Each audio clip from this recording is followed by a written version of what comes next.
Hey kids, so with this coronavirus thing happening and all of us not being able to rehearse together anymore, I thought it would be helpful to make a series of videos that go through the stuff on our methods so that you can practice at home and get some guidance from me, even though I can't be there with you.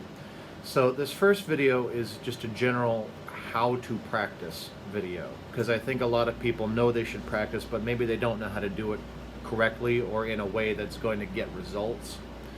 So the first thing is, when and where should you practice?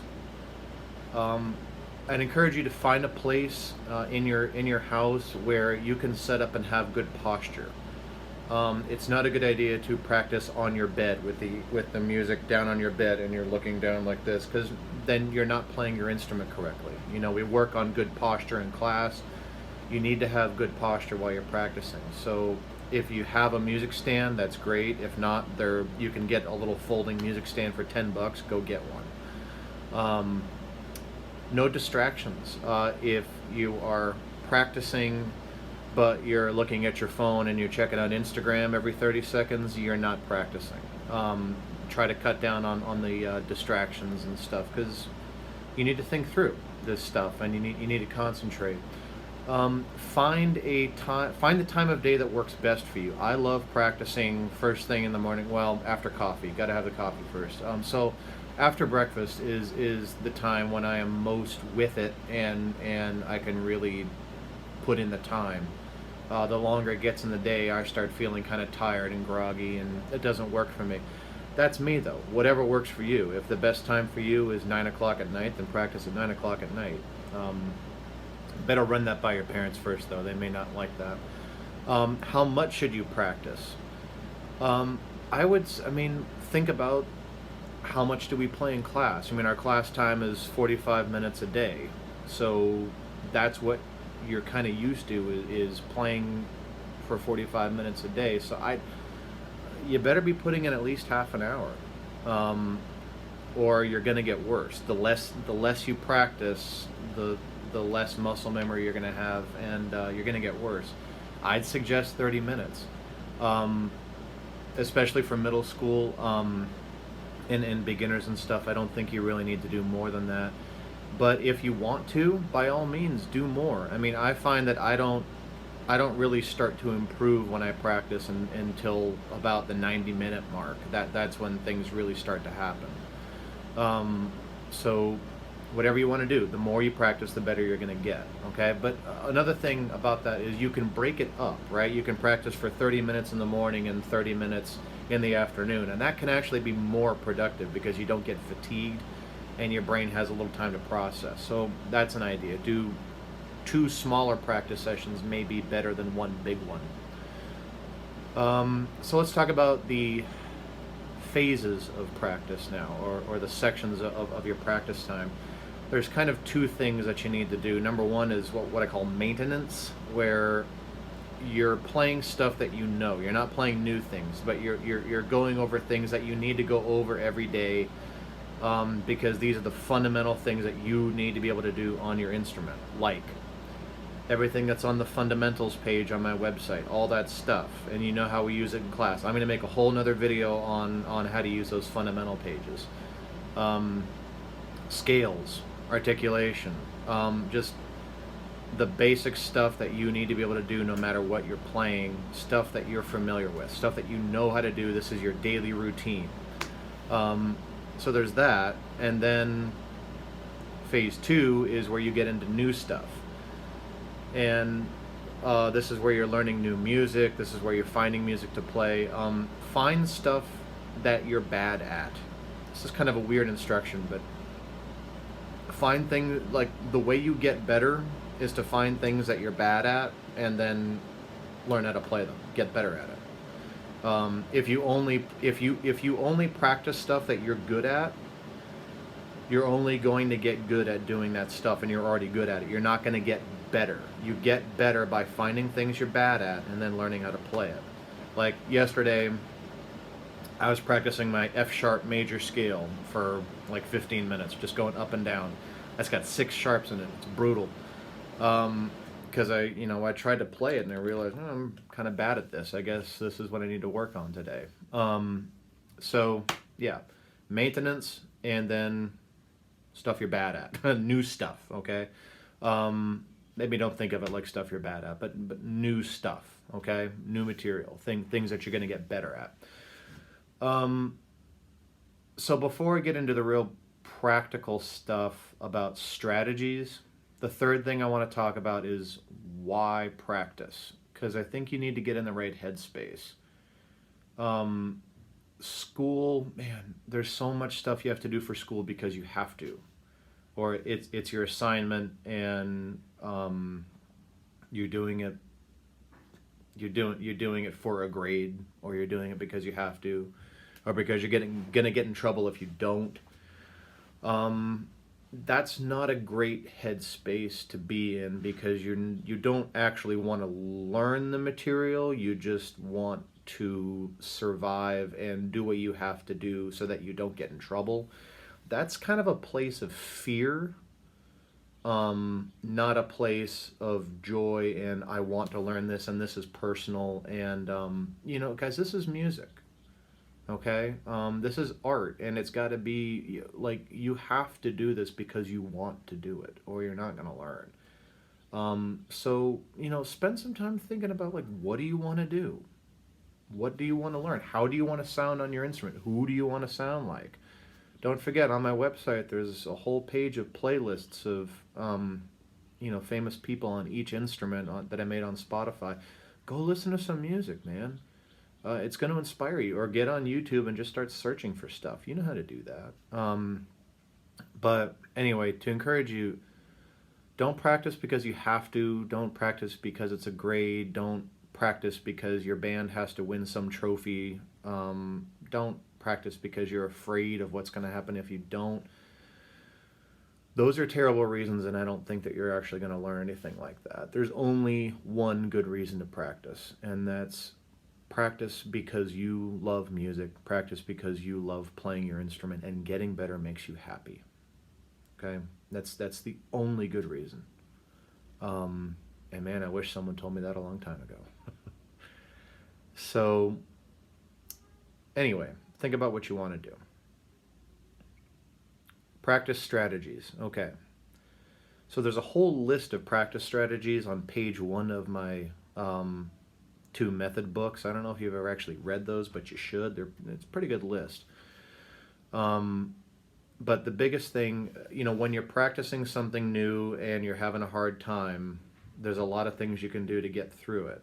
What some people do is they just keep trying and trying and trying, and they don't change how they do it, and they wonder, oh, I'm not getting better. That doesn't work. That doesn't work at all. The biggest thing is, number 1, slow down. Okay? Slow down. If you're making mistakes, then you're going too fast. Think about it. If you're making mistakes, that means you're going too fast. That's what it means. You can play anything if you just slow it down enough. Look, where's my book? Let's get the Arbans. Okay, this is like the big trumpet book. I just opened it to a random page. Look, you could play that if you slowed it down enough. If you slowed it down really, really, really, really slow, you could play that. You could play anything, okay? Slow down. That's the number 1 thing. Rhythm. Okay, so if you're having trouble with rhythm, there's a lot of strategies. Think about what we do in class. Number 1, tizzle, all right? And tap your foot. So if you're doing Twinkle Twinkle Little Star, I'm tapping my foot, tap, tap, tap, tap, okay? And then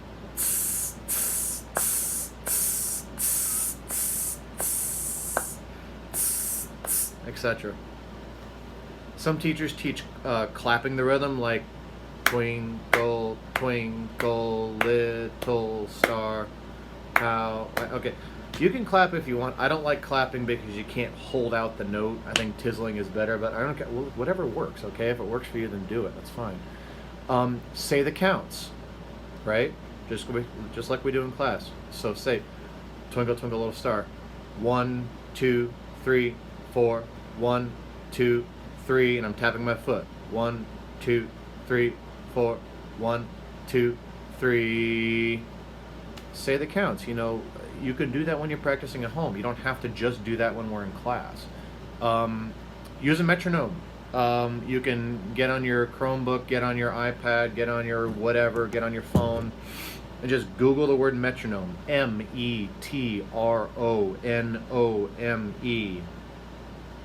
I'll do it on my, well, turn on my Wi-Fi. Yeah, I'll do it on my phone right now. So, metronome. There's also a bunch of free metronome apps. I've linked my personal favorite one on the links page of my website, so you can check that out. But Google metronome. Where's the thing? Be quiet. Okay. That's what comes up, right? So you and you can set that speed to any speed. Maybe I want to slow it down a little bit to 80. I'll do 86. Turn up my volume. Right? Okay. And that's like, you know, when I click the stick in class, that gives you a steady beat to play with. So you use a metronome and make sure you're actually playing with it. You know, listen to the metronome while you play and while you're tapping your foot. So those are strategies for rhythm. Tizzle, say the counts, tap your foot, use a metronome.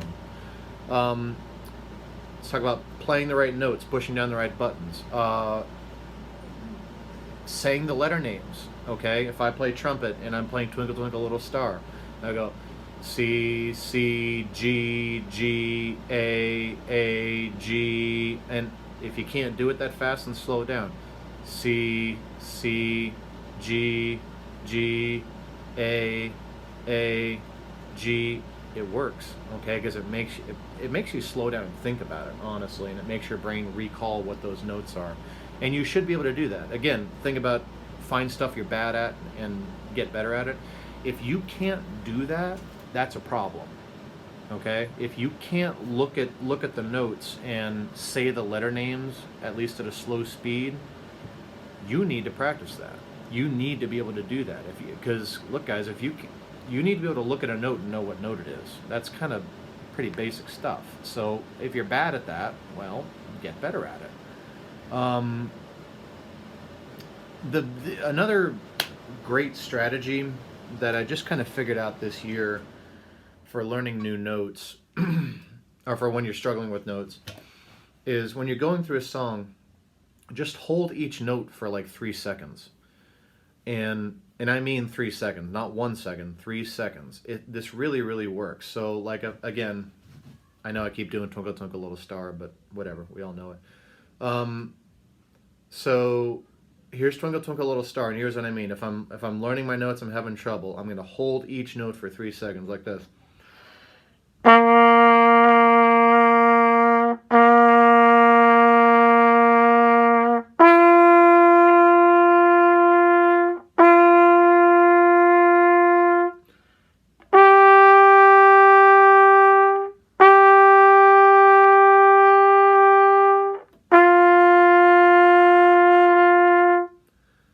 And what it does, I don't know exactly how it works or why, but I just know it works really well. It just makes your brain sort of slow down and say, okay, that's what those notes are, that's what those notes sound like. If you don't know the fingering for a note, you don't know which buttons to push down, remember there's fingering charts at the bottom of my method page, right? Now, how do you know if you're playing the right notes? Because you don't, because you're beginners. Well, there's an app for that. I know the Android version doesn't work right now. We're working on it. I know if you have an iPhone 11, it doesn't work right now. I'm sorry. We're working on an update. Hopefully it'll be out soon. But the BandMate app, right? Check your notes. Make sure you're actually playing the right note. You can see the note you're playing. Hit the top and choose your instrument, right? If I play trumpet, okay? And check your notes. The first note of Twinkle Twinkle Little Star is a C. So, am I playing a C? Yes, I am. Okay, so you can check yourself. You don't need a teacher in the room to tell you if you're playing the right note or not. And this is free, guys. If it works on your phone, I'm sorry. If it doesn't, we're working on it. Other strategies. Just go a few notes at a time, okay? If you're learning a new song, and you can't play it, then don't try to play the whole thing. Go just a couple notes at a time. If you're doing chapter 12 and you're doing the Marine Corps hymn, and it's a...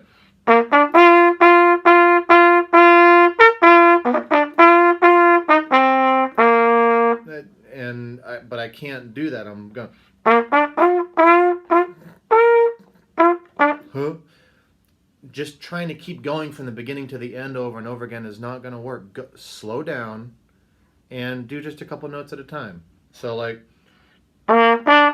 you might just do the first 3 notes, like...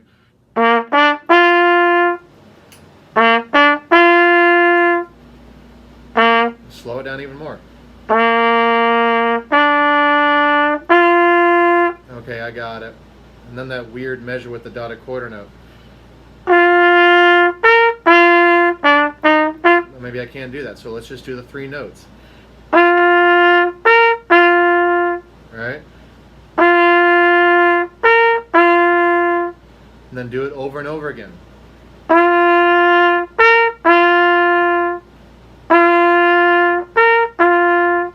And that brings me to my next strategy. Repetition. Repetition, repetition, repetition. Guys, the brain learns through repetition. When you do something, when you do a physical thing over and over again, your brain perceives a need to learn it. The brain says, hey, look, the person, your brain is observing the person, right? Your brain says, hey, look, the person is doing this thing over and over again. The person must want to learn this. So I guess we'll figure it out now. But if you only do something once or twice, your brain isn't going to perceive a need to learn it. You have to do something over and over and over and over again. And you can work this system, okay? You want to get good at that measure in the Marine Corps hymn or whatever. You want to get good at just that little lick there in that third measure. Then you need to do it correctly with the right notes and the right rhythm at the same tempo 10, 12 times in a row. And that might feel like a long time, but it's really not. It's only going to take you a minute and a half, okay?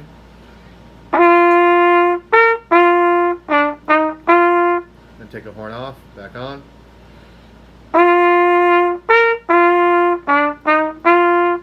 Off, on. Okay, that was 3. You do it 10 or 12 times, and then your brain is still not going to know it. Now, this is really important, and I know I said this in class. Your brain processes this stuff when you sleep, okay? Your brain processes and really, really saves and retains muscle memory, like saves it to your hard drive, okay? I'm a computer nerd, so I think about computers. Your brain saves this stuff to your hard drive when you sleep, not when you're actually doing it. So the game is, and it's critical to understand this or you're going to be frustrated when you practice. Like, why am I not learning anything?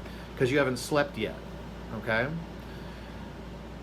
You have to do it 10 or 12 times, and then you're going to go to sleep that night, and then you're going to wake up the next morning, and then you will know how to do it, okay? And if you think about times when you've ever had to learn something physical, like how to hit a baseball, how to shoot a basketball, whatever, how to ride a bike, you remember how you always kind of wake up the next day and somehow you're better, and you don't know, like you're better than you were yesterday? Well, this is why, okay? So work the system.